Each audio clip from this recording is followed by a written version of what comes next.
नमस्कार। आज हम बीएड द्वितीय वर्ष नॉलेज एंड करिकुलम विषय के अंतर्गत पाठ्यक्रम के विभिन्न उद्देश्यों का वर्णन करेंगे, अध्ययन करेंगे। पाठ्यक्रम शब्द की उत्पत्ति लैटिन भाषा के शब्द क्यूरेर से हुई है और क्यूरेर का अर्थ है दौड़ का मैदान। इस प्रकार पाठ्यक्रम बालक के लिए उस दौड़ के मैदान के समकक्ष है जहाँ बालक शिक्षा के उद्देश्य प्राप्त करने हेतु दौड़ में भाग लेता है। प्राचीन काल में पाठ्यक्रम का अर्थ था छात्रों को विषयों का ज्ञान प्रदान करना और इसी आधार पर शिक्षक भी अपना उद्देश्य पाठ्यक्रम की समाप्ति करने तक सीमित कर देते थे।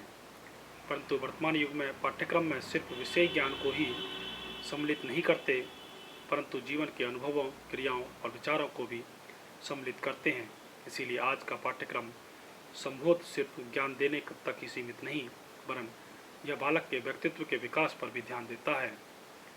अब जानते हैं हम पाठ्यक्रम के प्रमुख उद्देश्यों के बारे में। बालक में ज्ञान की प्रवृत्ति का विकास करना। किसी भी शैक्षिक स्तर पर बालक को विभिन्न प्रकार का ज्ञान प्रदान करने के लिए पाठ्यक्रम अत्यंत उपयोगी सिद्ध होता है। पाठ्यक्रम में निर्धारित विषयों के माध्यम से बालक को विभिन्न प्रकार का ज्ञान प्रदान किया जाता है। बालक की आंतरिक शक्तियों को उजागर करना। पाठ्यक्रम का दूसरा उद्देश्य बालक की आंतरिक क्षमताओं को उजागर करना है। पाठ्यक्रम का मुख्य उद्देश्य बालक के अंदर छुपी भावनाओं, अभिवृत्तियों, अभिरुचियों को प्रकट करना है।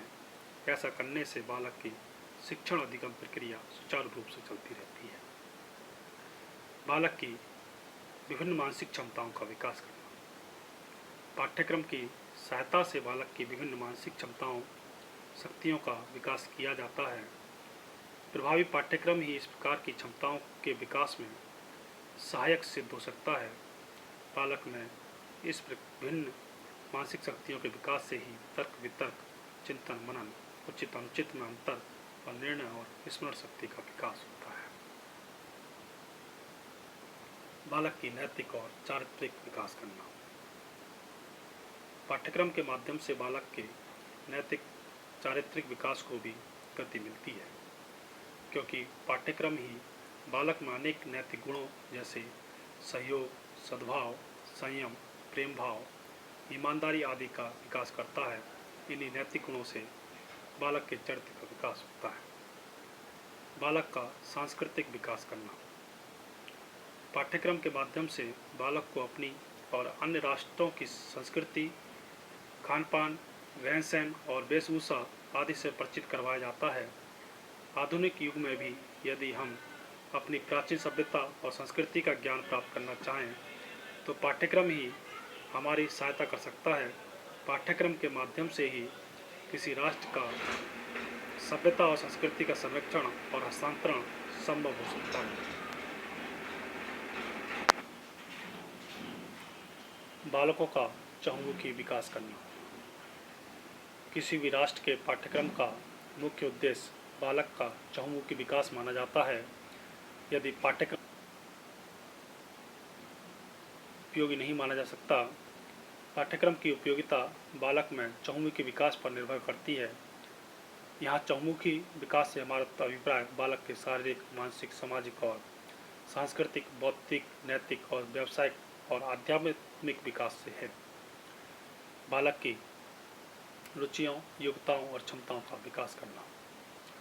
पाठ्यक्रम का मुख्य उद्देश्य बालक की शैक्षिक रुचि, योग्यता और क्षमता का विकास करना है। यदि पाठ्यक्रम बालक की शैक्षिक रुचियों और क्षमताओं को विकसित करने में असमर्थ होता है तो उसे प्रभावी और आवश्यकता के अनुरूप नहीं कहा जा सकता। बालक की तर्क शक्ति को विकसित करने में सहायक। पाठ्यक्रम के माध्यम से बालक को शैक्षिक ज्ञान के अतिरिक्त अनेक सामान्य जानकारियों का भी पता चलता है।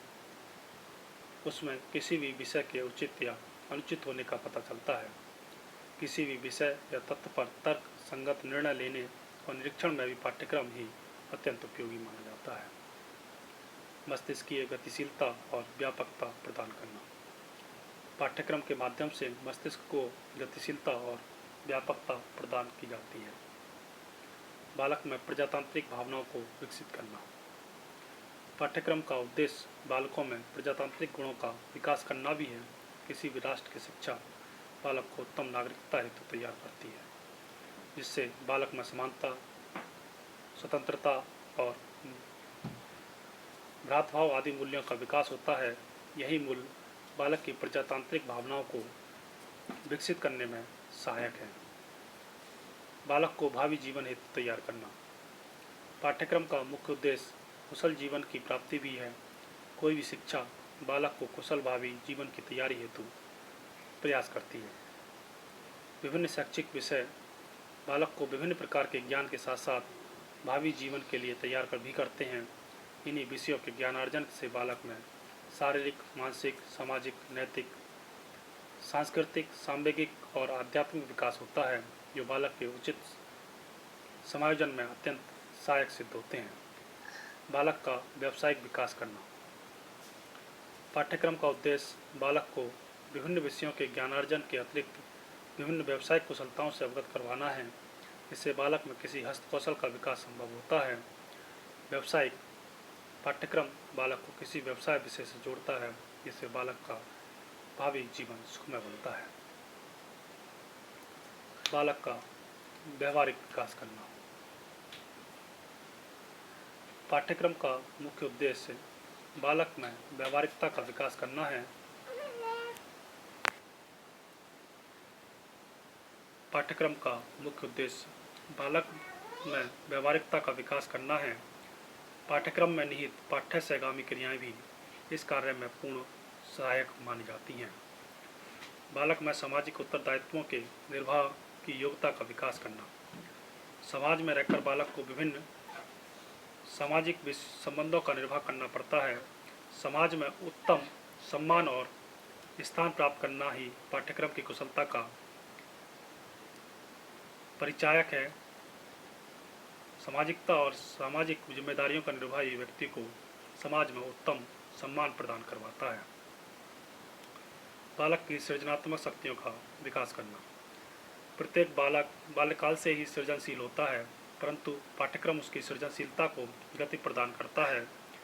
पाठ्यक्रम में निहित अनेक पाठ्य सहायक क्रियाएं बालक को सृजनशील प्रकृति विकसित करती हैं। जैसे जैसे बालक का शारीरिक और मानसिक विकास होता है, वैसे वैसे स्तर का परिवर्तन के साथ ही इन क्रियाओं के स्तर में भी वृद्धि की जाती है। स्पष्ट है कि बालक की योग्यताओं और अनुभूतियों के अनुरूप ही पाठ्येतर क्रियाएं संचालित की जाती हैं। तो ये थे पाठ्यक्रम के विभिन्न उद्देश्य। धन्यवाद।